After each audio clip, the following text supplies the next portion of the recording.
नमस्कार, मैं एल के सिद्धार्थ आप सभी का बहुत-बहुत स्वागत करता हूँ द एम्पावर कोचिंग क्लासेस में। फ्रेंड्स, नागरिक शास्त्र का आज हम चौथा प्रैक्टिस सेट लेकर आए हैं, जो कि एक 63 क्वेश्चनों की महत्वपूर्ण श्रृंखला है, जो टीजीटी, पीजीटी, एलटी, जीआईसी के लिए महत्वपूर्ण क्वेश्चन हैं। कुछ प्रीवियस ईयर के क्वेश्चन हैं, कुछ नए क्वेश्चन इसमें शामिल किए गए हैं। तो देर ना करते हुए चलिए शुरू करते हैं आज के क्वेश्चनों की श्रृंखला। पहला क्वेश्चन आप लोगों के सामने है। पहला क्वेश्चन कह रहा है कि निम्न में से यह कथन किस विचारक का है कि राज्य का आधार शक्ति नहीं बल्कि सदिच्छा है। ठीक है, क्वेश्चन आपके सामने पहला है। 4 विकल्प हैं।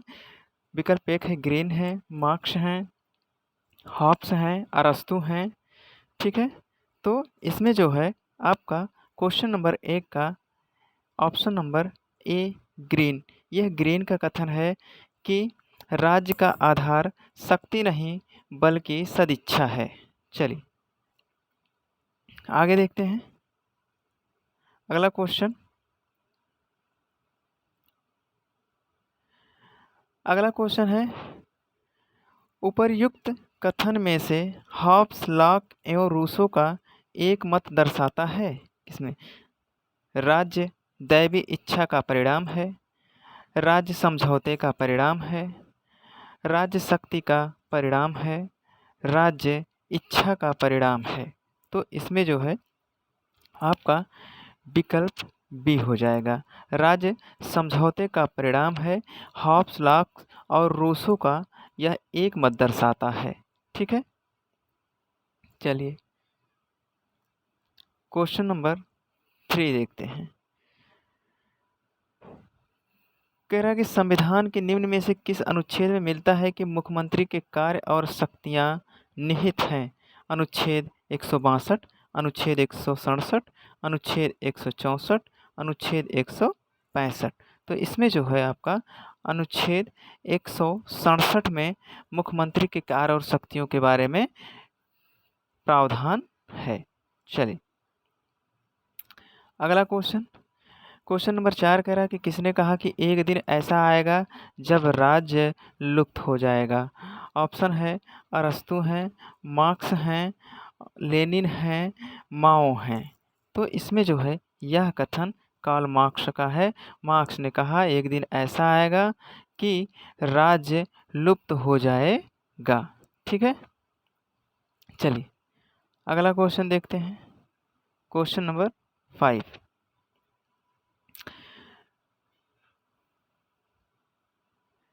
कह रहा है कि किसने सुख और दुख के सिद्धांत का प्रतिपादन किया। बेंथम ने किया, मार्क्स ने किया, मिल ने किया, गांधी ने किया। तो इसका जो है क्वेश्चन नंबर 5 का option A is the right answer. ठीक है, चलिए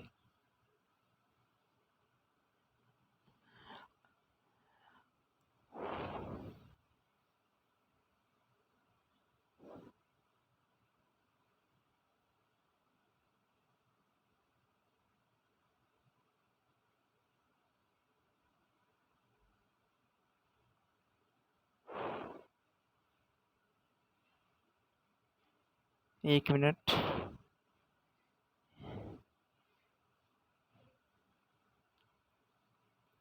क्वेश्चन नंबर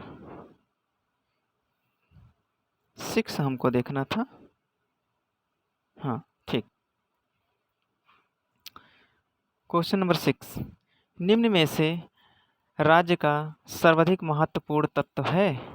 जनसंख्या है, क्षेत्र है, सरकार है, संप्रभुता है।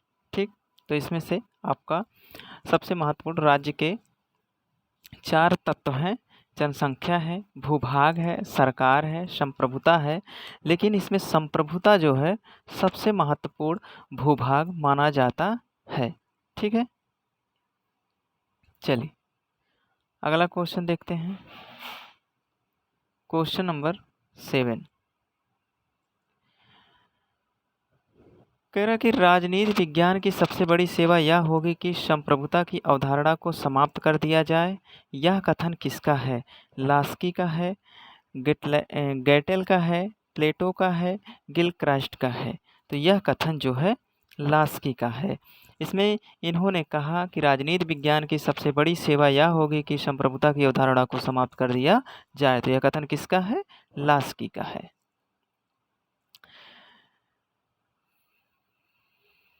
कह रहा है कि निम्न में से सामाजिक संविदा का सिद्धांत संबंधित है राज्य की उत्पत्ति से, राज्य के कार्य से, राज्य के उद्देश्य, राज्य के सरकार। इसमें जो है राज्य के उत्पत्ति के संबंध में सामाजिक संविदा सिद्धांत दिया गया है।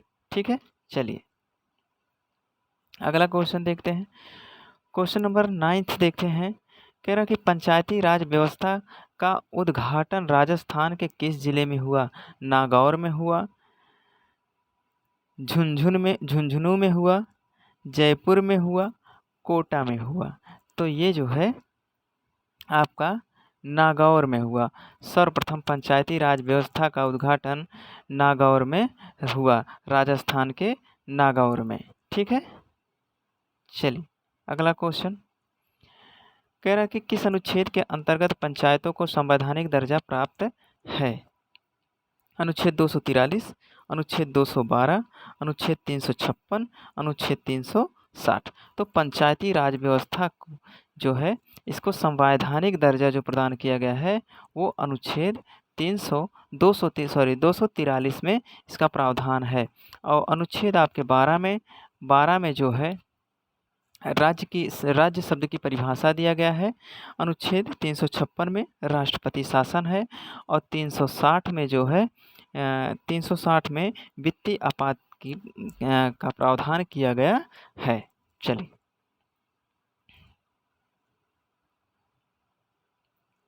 अगला क्वेश्चन है। कह रहा कि ऑस्टिन की प्रभुता के सिद्धांत का सर्वाधिक महत्वपूर्ण निर्धारण तत्व है?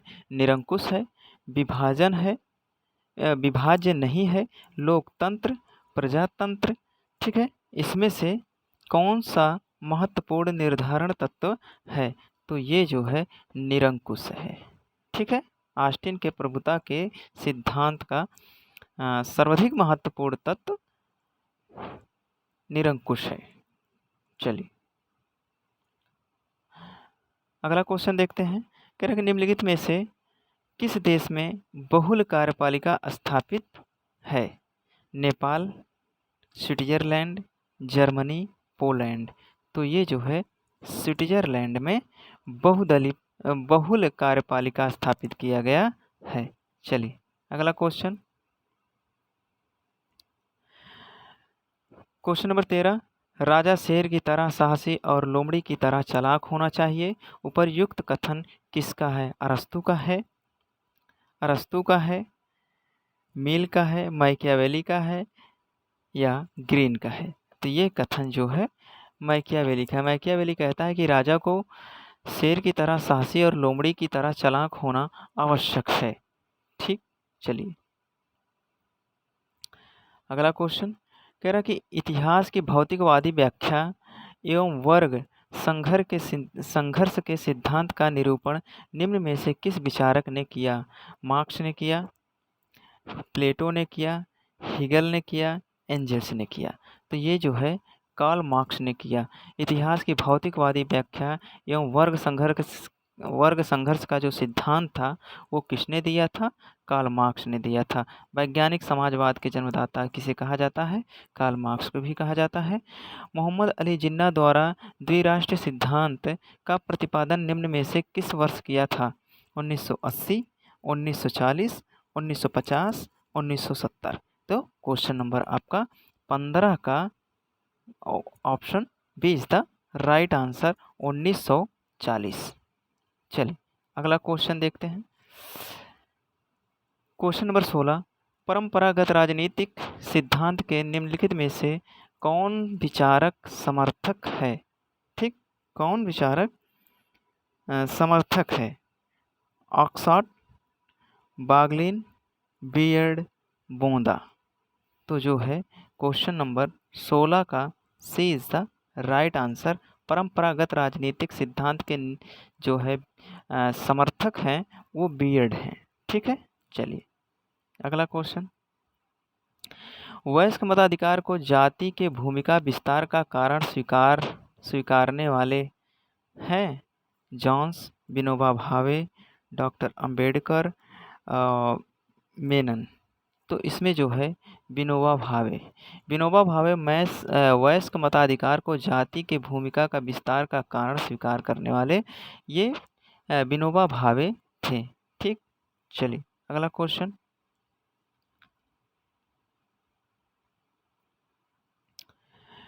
निम्नलिखित में से विधि के शासन के लिए नुकसानदेह है। नुकसानदेह है।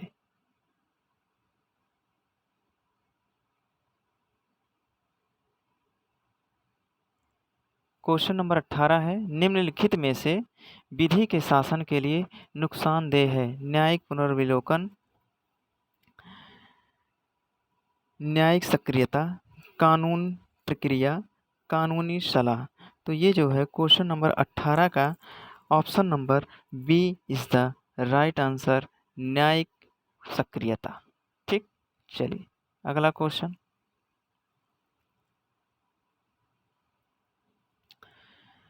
क्वेश्चन नंबर 19 कह रहा है कि निम्नांकित में से संविधानवाद की आवश्यक शर्त नहीं है। सर्वोच्च न्यायालय, चुनाव, नौकरशाही, अधिकार।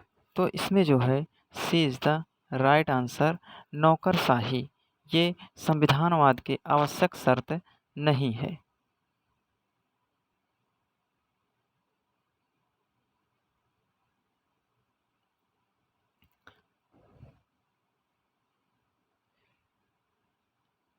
क्वेश्चन नंबर 20 देखते हैं। कह रहा है कि निम्न में से उदारवाद का जनक किसे माना जाता है। उदारवाद का जनक जो है जॉन लॉक को माना जाता है। ठीक है, किसे माना जाता है, जॉन लॉक को माना जाता है।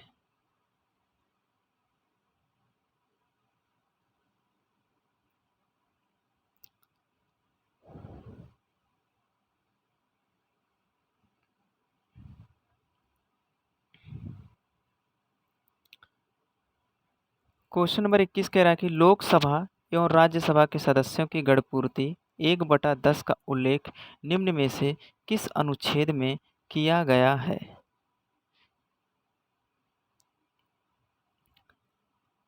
अनुच्छेद 100, अनुच्छेद 99, अनुच्छेद 101, अनुच्छेद 102। किस अनुच्छेद में यह वर्णन करता है कि लोकसभा एवं राज्यसभा की गणपूर्ति 1/10 होना अनिवार्य है, अन्यथा सदन की बैठक नहीं होगी।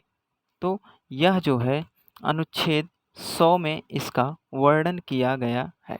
ठीक है, चलिए आगे देखते हैं। क्वेश्चन नंबर 22 कह रहा है कि न्याय के सिद्धांत संदर्भ में निम्न में से कौन दक्षता के सिद्धांत का तो प्रतिपादन करता है किंतु पुरस्कार सिद्धांत का नहीं। अरस्तु, नॉजिक, प्लेटो, जॉन रॉल्स। क्वेश्चन नंबर 22 फिर से देखते हैं। न्याय के सिद्धांत संदर्भ में निम्नलिखित में से कौन दक्षता के सिद्धांत का तो प्रतिपादन करता है किंतु पुरस्कार सिद्धांत का नहीं करता है। तो जो है option D is the right answer, John Rawls.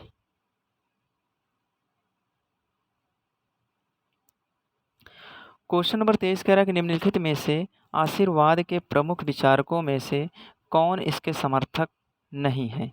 Plato, Hegel, Durkheim, can't. तो क्वेश्चन नंबर 23 का जो है C is the right answer. आशीर्वाद के प्रमुख विचारकों में से ये जो है दुर्खिम इसके समर्थक नहीं है, आदर्शवाद के। ठीक है, आदर्शवाद के समर्थक दुर्खिम नहीं है, बल्कि प्लेटो हैं, हीगेल हैं, कांट हैं, ये आदर्शवाद के समर्थक हैं नहीं है हैं, लेकिन दुर्खिम जो है नहीं है। चलिए अगला क्वेश्चन, क्वेश्चन नंबर 24 देखते हैं। प्रधानमंत्री सहित मंत्रिमंडल में मंत्रियों की कुल संख्या लोकसभा के सदस्यों की कुल संख्या के कितने से अधिक नहीं हो सकती है? ठीक है, मंत्रिपरिषद। तो 15%। ठीक है, 15% से लोकसभा के कुल सदस्यों की संख्या के 15% से अधिक मंत्रिपरिषद का विस्तार नहीं किया जा सकता। यह जो है नियम 91वां संविधान संशोधन। ठीक है, कब? 91वां संविधान, ठीक है, संशोधन। 91वां संविधान संशोधन के तहत इसको एक सीमित किया गया। ठीक है, कि 15% से अधिक आप मंत्रिमंडल का या मंत्रिपरिषद का विस्तार नहीं कर सकते। क्वेश्चन नंबर 25 कह रहा है कि राजनीतिक सिद्धांत के मूल्य परक दृष्टिकोण का समर्थक विद्वान कौन है? क्वेश्चन नंबर 25 कह रहा है कि राजनीतिक सिद्धांत के मूल्य परक दृष्टिकोण का समर्थक कौन सा विद्वान नहीं है, कौन सा विद्वान है? तो क्वेश्चन नंबर 25 का ऑप्शन ए डहल है, ऑप्शन बी है कैटलिन है, ऑप्शन सी है लेवी स्ट्रॉस और डी टॉकविले। तो लेवी स्ट्रॉस जो है, सी इज़ द राइट आंसर होगा। लेवी स्ट्रॉस जो है ये राजनीतिक सिद्धांत के मूल्य परक दृष्टिकोण का समर्थक है। ठीक है, चलिए क्वेश्चन नंबर 26 देखते हैं। क्वेश्चन नंबर 26 कह रहा है एक राज्य में सर्वोच्च शक्ति नहीं दो होती है। एक राज्य में सर्वोच्च शक्ति एक नहीं दो होती है, एक सरकार की और दूसरी जनता की। निम्नलिखित में से कौन इस विचार को प्रकट करता है? क्वेश्चन नंबर 26 कह रहा है कि एक राज्य में सर्वोच्च शक्ति एक नहीं दो होती है, एक सरकार की, दूसरी जनता की। निम्नलिखित में से कौन इस विचार को प्रकट करता है? हॉब्स है, लॉक है, रूसो हैं, मिल हैं। तो क्वेश्चन नंबर 26 का B is the right answer. ठीक है, चलिए क्वेश्चन नंबर 27 देखते हैं। मिल को असंतुष्ट प्रजातंत्रवादी के रूप में किसने संबोधित किया? वेपर ने, बार्कर ने, सेबाइन ने और जोन्स ने। किसने किया? ठीक है, तो इसमें जो है आपका क्वेश्चन नंबर 26 का ए इज द राइट आंसर। ठीक, चलिए अगला क्वेश्चन नंबर 28। क्वेश्चन नंबर 28 कह रहा है कि मार्क्स ने फ्रांसीसी क्रांतिकारी परंपरा से कौन से विचार को ग्रहण किया? ठीक, द्वंद्वात्मक विचार, वर्ग संघर्ष विचार, भारी परिवर्तन का विचार, प्राकृतिक नियम उत्पादन के। कौन सा विचार फ्रांसीसी क्रांतिकारियों से ग्रहण किया? ठीक है, तो भारी परिवर्तन का विचार, C is the right answer. ठीक है, C is the right answer. Marx ने फ्रांसीसी क्रांतिकारी परंपरा से कौन सा विचार ग्रहण किया? भारी परिवर्तन का विचार। ठीक, चलिए अगला क्वेश्चन देखते हैं। Question number 29। क्वेश्चन नंबर 29, राज्य के नीति निर्देशक सिद्धांत निम्न में से किस देश के संविधान से लिए गए हैं? ठीक, नीति निर्देशक तत्व किस देश से लिया गया है? यूएसए से, आयरलैंड से, इंग्लैंड से, ऑस्ट्रेलिया से। तो B is the right answer. Question number 29 का जो है B is the right answer, Ireland से। नीति निर्देशक तत्व कहाँ से लिया गया है? तो आयरलैंड के संविधान से। ठीक, चलिए क्वेश्चन नंबर 30 देखते हैं। कह रहे कि राजनीतिक सिद्धांत के मूल्य परक दृष्टिकोण का समर्थक विद्वान निम्न में से कौन है? डहल हैं, लियो स्टॉस हैं, कैटलिन हैं, टॉकविले हैं। तो इसका जो है B is the right answer, Leo Strauss हैं। ठीक, चलिए अगला क्वेश्चन देखते हैं। क्वेश्चन नंबर 31, जीवन, स्वतंत्रता और संपत्ति व्यक्ति के लिए इन तीनों अधिकारों को स्वीकार करने वाली विचारधारा नहीं है। क्लासिकल, मार्क्सवाद, नव उदारवाद, उपयोगितावाद। कौन सा सिद्धांत जो जीवन, स्वतंत्रता और संपत्ति व्यक्ति के लिए इन तीनों अधिकारों को स्वीकार करने वाली विचारधारा नहीं है? तो वे जो हैं कार्ल मार्क्स की विचारधारा। ठीक, मार्क्सवादी विचारधारा इन तीनों को स्वीकार नहीं करता।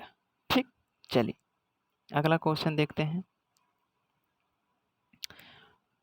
ठीक, क्वेश्चन नंबर 32 देखते हैं। भारतीय संविधान में 73वें और 74वें संशोधन अधिनियमों में निम्नलिखित को सम्मिलित किया गया। ठीक, तो इसका जो है B is the right answer. ठीक, भाग 3। ठीक, B is the right answer. चलिए अगला क्वेश्चन देखते हैं। क्वेश्चन नंबर 33 देखते हैं। पहचान करें कि कौन एक स्थानीय स्वशासन सरकार का कार्य नहीं है। स्वास्थ्य एवं स्वच्छता, ग्रामीण विकास, कानून और स्वास्थ्य का रखरखाव, पेयजल प्रदान करना। तो इसमें जो है C is the right answer, कानून और व्यवस्था का रखरखाव। ठीक, चलिए अगला क्वेश्चन। क्वेश्चन नंबर 34 कह रहा है कि 73वां संशोधन अधिनियम किस धारा से प्रकट होता है? किस धारा से प्रकट होता है?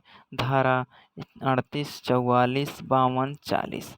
तो D is the right answer. 73वां संविधान संशोधन जो है धारा 40 से प्रकट होता है। चलिए अगला क्वेश्चन देखते हैं।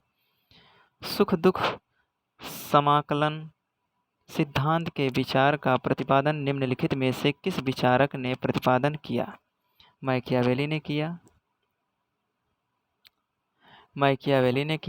मिल ने किया, बेंथम ने किया, जे.एस. मिल ने किया। ठीक है, तो C is the right answer, Bentham ने किया। चलिए अगला क्वेश्चन। क्वेश्चन नंबर 36 देखते हैं। कह रहा है कि निम्नलिखित में से किस भारतीय विचारक को भारतीय अशांति का जनक कहा जाता है? ठीक, तिलक को, नेहरू को, अंबेडकर को, सी.आर. दास को। ठीक, ए इज द राइट आंसर। ठीक, वैलेंटाइन सिरोल जो है इनको अशांति का जनक कहता है। ठीक है, भारतीय अशांति का जनक मानता है। क्वेश्चन नंबर 37 देखते हैं। कह रहा है कि भारतीय संविधान के निम्नलिखित में से कौन सी अनुसूची राज्यसभा में स्थानों का आवंटन से संबंधित है? सूची 3, अनुसूची 4, अनुसूची 5, अनुसूची 6। तो जो है ये भारतीय संविधान में राज्यसभा में स्थानों का आवंटन का जो उल्लेख है ये अनुसूची 4 में है। B is the right answer. ठीक है, और अनुसूची 3 में जो है शपथ से संबंधित है। ठीक, शपथ ग्रहण से संबंधित है अनुसूची 3 में, और अनुसूची 4 में राज्यों एवं संघ राज्यों का राज्यसभा में स्थानों का प्रतिनिधित्व करने वाला, ठीक है, स्थानों का आवंटन किया जाता है। ये अनुसूची 4 में दिया है। अनुसूची 5 में SC ST प्रशासन से संबंधित है, और अनुसूची 6 में जो है असम, मेघालय, त्रिपुरा, मिजोरम के जनजाति क्षेत्रों के प्रशासन के बारे में या नियंत्रण के बारे में उल्लेख करता है। ठीक, चलिए अगला क्वेश्चन देखते हैं। Question number 38। क्वेश्चन नंबर 38 कह रहा है कि निम्नलिखित में से प्राक्कलन समिति का कार्यकाल कितना होता है? ठीक, कार्यकाल पूछ रहा है। 5 वर्ष, 1 वर्ष, 2 वर्ष, 2 माह। तो इसमें जो है B is the right answer, 1 वर्ष। ठीक है, प्राक्कलन समिति का कार्यकाल कितना होता है? 1 वर्ष होता है। ये सबसे बड़ी समिति होती है। ठीक, चलिए क्वेश्चन नंबर 39 देखते हैं। कह रहा कि राज्य पुनर्गठन आयोग की रिपोर्ट के संदर्भ में निम्नलिखित में से किसने कहा मेमनों से ऊन कतर लिए गए हैं और वे सर्दी की तीव्रता महसूस कर रहे हैं? Nehru, BN. Rao, K.T.. Shah, doctor Ambedkar. ठीक है, तो D is the right answer. ये कथन किसका है?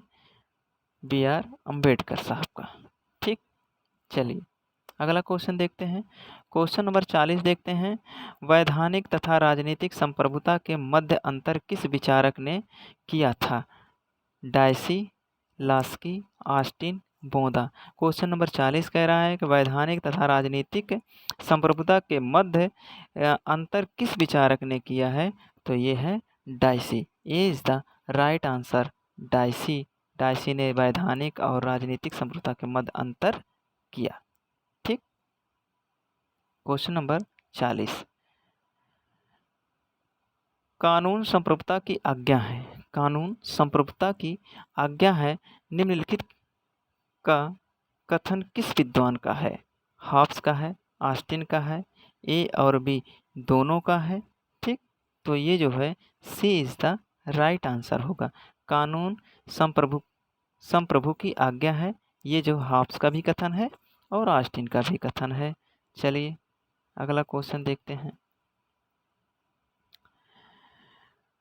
गलत युग्म का चयन कीजिए। ठीक, गलत युग्म का चयन कीजिए। बांडेल, modern political analysis, D after the politics of modern session. C कह रहा है एफ.डब्ल्यू. रिंग, the theory of political development. Alan Ball कह रहा है Alan Ball modern politics and government. तो कौन सा गलत मिलान है? तो A is the right answer. ये गलत है, बाकी सब सही है। ठीक है, पुस्तक के बारे में पूछ रहा है। चलिए अगला क्वेश्चन। क्वेश्चन नंबर 43 कह रहा है कि निम्न में से किस विचारक को अमेरिकी संविधान निर्माताओं का बौद्धिक जनक कहा जा सकता है? माइकियावेली, मॉन्टेस्क्यू, रूसो और विड्रो विल्सन। ठीक, विड्रो विल्सन।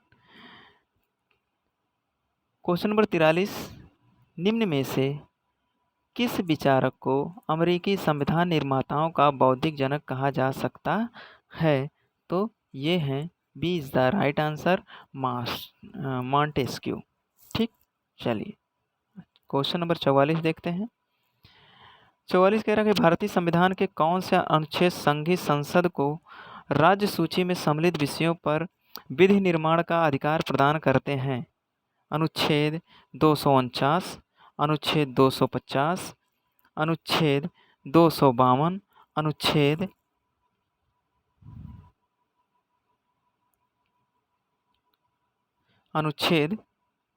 250, अनुच्छेद 200।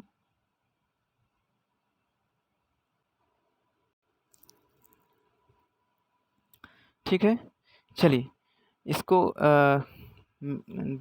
कौन कौन सा सही है ये पूछ रहा है।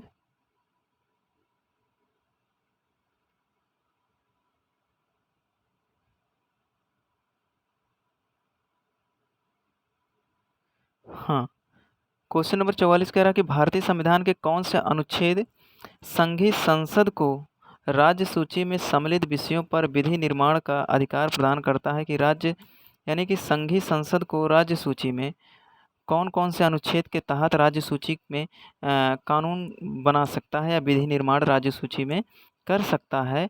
ये संसद। ठीक है, राज्य सूची के बारे में कह रहा है कि अनुच्छेद 249, अनुच्छेद 250 के तहत, अनुच्छेद 252 के तहत, अनुच्छेद 254 के तहत। ठीक है, कौन कौन से अनुच्छेद? ठीक है, तो इसमें जो है अनुच्छेद 249 के तहत भी कर सकता है। राज्य सूची में जो कानून है वे जो है संसद राज्य सूची में 249 के तहत भी कर सकता है और 250 के भी तहत कर सकता है और 252 के तहत संसद इन 3 अनुच्छेदों के माध्यम से राज्य सूची के विषय में कानून बना सकता है राष्ट्रीय हित के संबंध में। ठीक है, राष्ट्रीय हित के संबंध में बना सकता है। जैसे अनुच्छेद 250 में आपातकालीन समय में, ठीक है, कानून बना सकता है 250 में, और 249 के जो है विषय में राष्ट्रीय हित के संबंध में कानून बना सकता है। और 252 के तहत जो है 2 या अधिक राज्यों की सहमति से कानून बना सकता है। और 254 के तहत जो है संघ तथा राज्यों द्वारा बनाई गई विधियों को असंगत ये कर सकता है, ये 254 के तहत। ठीक है, तो इस तरीके से आपका जो है क्वेश्चन नंबर 44 का जो है B is the right answer होगा। ठीक है, B is the right answer, A B C. ठीक, किन किन 249, 250, 252 के तहत राज्य सूची के संबंध में कानून संसद बना सकती है। क्वेश्चन नंबर 45 देखते हैं। कह रहा है कि भारतीय संविधान वकीलों का स्वर्ग है। यह निम्न में से किस विचारक का कथन है? ठीक है, नेहरू का है, जेनिंग्स का है, केसी वियर का है, डायसी का है। तो B is the right answer, K C Wheare का। चलिए अगला क्वेश्चन नंबर 46 देखते हैं। क्वेश्चन नंबर 46 कह रहा है कि किस संविधान संशोधन अधिनियम द्वारा वयस्क मताधिकार की आयु सीमा 21 वर्ष से घटाकर 18 वर्ष कर दिया गया। ठीक है, 42वां संविधान संशोधन, 44वां संविधान संशोधन, 61वां संविधान संशोधन, 91वां संविधान संशोधन। तो C is the right answer, 61वें संविधान संशोधन के द्वारा 21 वर्ष से घटा करके 18 वर्ष कर दिया गया। अब पहले 21 वर्ष का कोई व्यक्ति होता था तो उसे वयस्क माना जाता था। अब 18 वर्ष का ही अगर आयु प्राप्त कर लेता है तो उसे वयस्क समझा जाता है। 61वां संविधान संशोधन। ठीक है, यह संशोधन जो है अनुच्छेद 326 में संशोधन हुआ था। ठीक है, अनुच्छेद 326 में, ठीक है, 326 में संशोधन किया गया था। ठीक, और 42वां संविधान संशोधन के तहत 1976 में 42वां संविधान संशोधन हुआ था। इसमें जो है समाजवादी, पंथ निरपेक्ष और अखंडता शब्द जोड़ा गया था। और 44वां संविधान संशोधन जो है 1978 में हुआ था। ठीक है, 1978 में हुआ था 44वां संविधान संशोधन। इसके तहत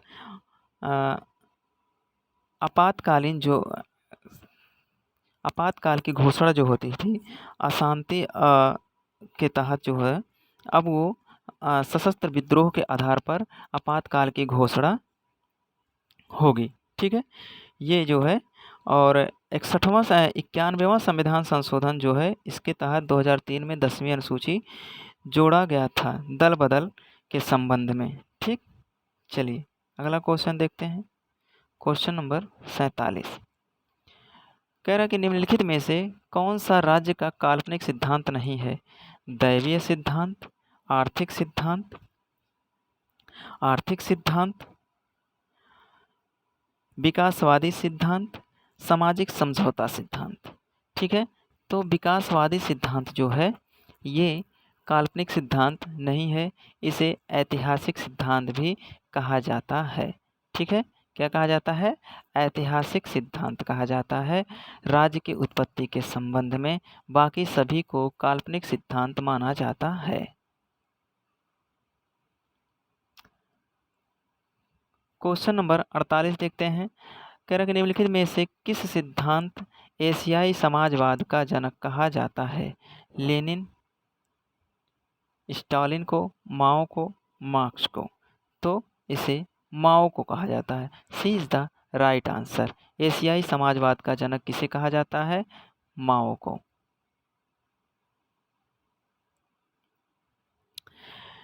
क्वेश्चन नंबर 49 कह रहा है कि किस वाद ने माना कि राज्य एक अनावश्यक और अवांछनीय दोनों है?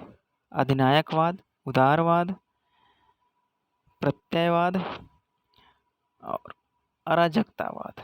ठीक है, तो D is the right answer. अराजकतावाद ने माना कि राज्य एक अनावश्यक और अवांछनीय दोनों है।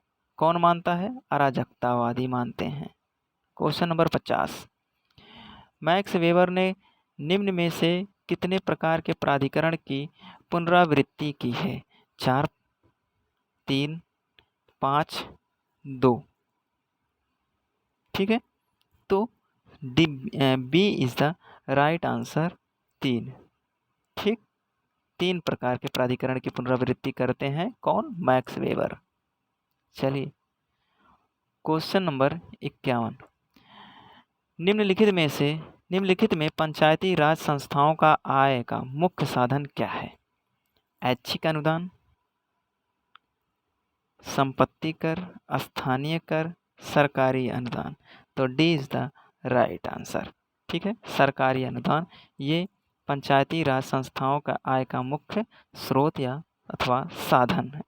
चलिए अगला क्वेश्चन नंबर 52, संविधान की 12वीं अनुसूची द्वारा नगर पालिकाओं के क्षेत्र के अंदर कितनी कार्यात्मक मदें रखी गई हैं? यानी कि कितने विषय रखा गया है? तो जो है 18 विषय। नगर पालिका में 18 विषय और नगर पंचायत में ये ठीक है, पंचायत में 29 विषय। ठीक है,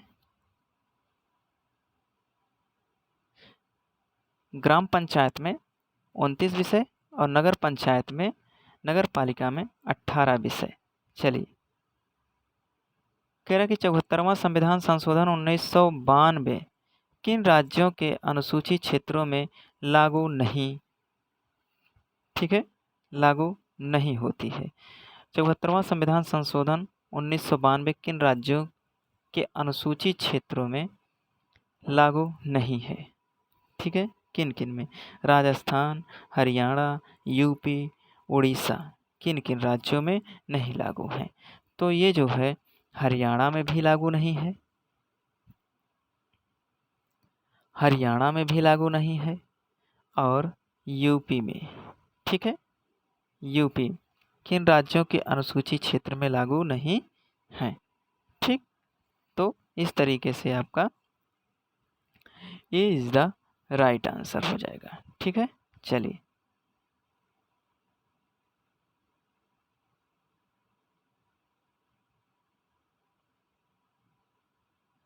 क्वेश्चन नंबर 54, निम्न में से किस अधिनियम द्वारा भारत में संघ शासन प्रणाली प्रस्तावित की गई थी? ठीक, परिषद अधिनियम 1861, भारत सरकार अधिनियम 1935, भारत सरकार अधिनियम 1919, भारत सरकार अधिनियम 1947। तो B is the right answer, Bharat सरकार अधिनियम 1935।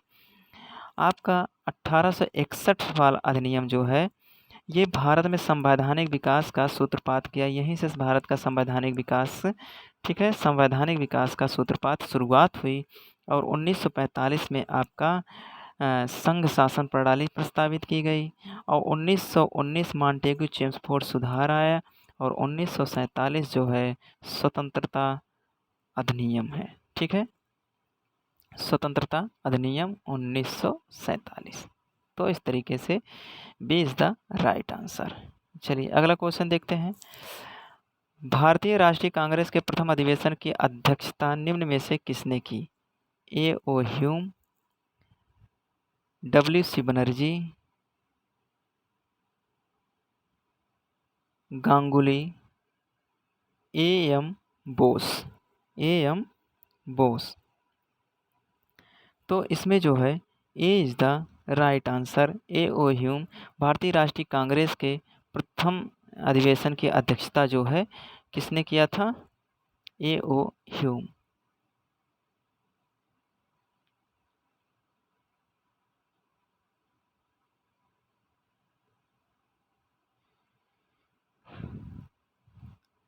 किसने कानून को उच्चतर द्वारा निम्नतर को दिए गए आदेश के रूप में परिभाषित किया है? जे एस मिल ने, ऑस्टिन ने, बेंथम ने, ग्रीन ने। तो B is the right answer, Austin.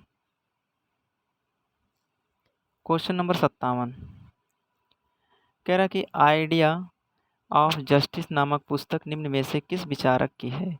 John Rawls की है, कैंपबेल की है, ए के सेन की है, ब्रायन बैरी का है।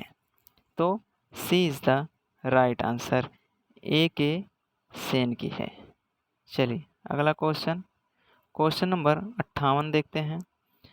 कह रहा कि निम्नलिखित में से किस विचारक की प्रसिद्ध पुस्तक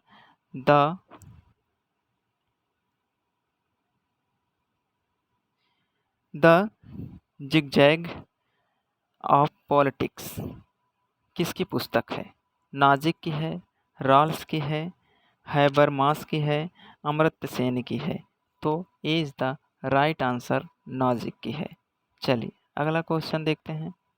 क्वेश्चन नंबर 59 कह रहा कि निम्नलिखित में से किस देश में एकात्मक शासन व्यवस्था विद्यमान नहीं है? फ्रांस में, चीन में, ऑस्ट्रेलिया में, जापान में। तो C is the right answer, Australia में एकात्मक शासन व्यवस्था विद्यमान नहीं है। चलिए क्वेश्चन नंबर 60 संघात्मक शासन व्यवस्था निम्न में से किस देश में है? अमेरिका में है, कनाडा में है, सभी में है। तो D is the right answer, सभी में है। चलिए क्वेश्चन नंबर 61 देखते हैं। अपने किस अधिवेशन में मुस्लिम लीग ने यह नारा दिया, विभाजन करो और जाओ? लाहौर अधिवेशन में, कराची अधिवेशन में, लखनऊ, बांग्लादेश। ठीक, तो कराची अधिवेशन में। चलिए अगला, किसका संबंध शक्ति अभियान की अवधारणा से है? C.W. Mills, Pareto, Mosca, Michels. ठीक, तो A is the right answer, C.W. Mills. Question number, इस सीरीज का लास्ट क्वेश्चन है। इस क्वेश्चन नंबर 63 निम्न में से किसका अध्यक्ष प्रधानमंत्री नहीं होता? राष्ट्रीय विकास परिषद, केंद्रीय मंत्रिमंडल, नीति आयोग, वित्त आयोग। इन तीनों का अध्यक्ष जो है प्रधानमंत्री होता है, परंतु वित्त आयोग का अध्यक्ष प्रधानमंत्री नहीं होता। ठीक है, तो चलिए आज का सेशन यहीं तक। कल हम फिर नए क्वेश्चनों की श्रृंखला के साथ आप लोगों के बीच उपस्थित होंगे। तब तक के लिए नमस्कार, जय हिंद।